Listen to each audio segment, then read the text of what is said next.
और मेरा नाम आयुष है। आज हम वीर जवानों के साथ साथ भगवान को भी धन्यवाद करने आए हैं।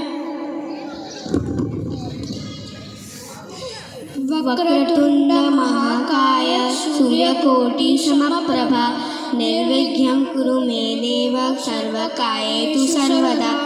गुरु ब्रह्मा गुरुर्विष्णु गुरुदेवो महेश्वरा गुरु साक्षात् परं ब्रह्म तस्मै श्री गुरवे नमः। ओम सरस्वती नमो नमः। माँ सरस्वती नमो नमः।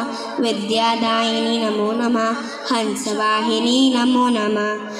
मनोजवं मारुतुल्यं वेगं जितेन्द्रियं बुद्धिमतां वरिष्ठं वातात्मजं वानरयूथमुख्यं श्रीरामदूतं शरणं प्रपद्ये।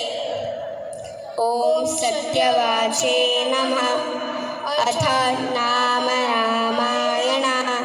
अथ बालकाण्डः।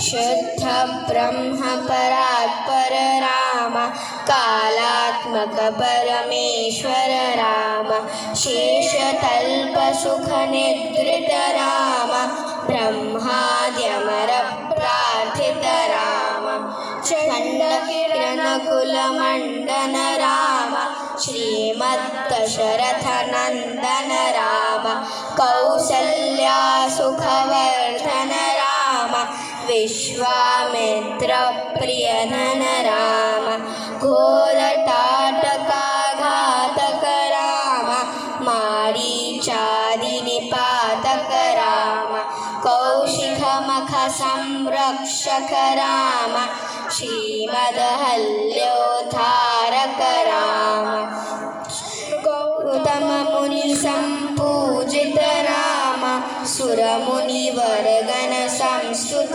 राम नाविक धावित मृदुपद राम तक्षापुरजन मोहक राम विदेह मानस रंजक राम त्र्यंबक कार्मुक भंजक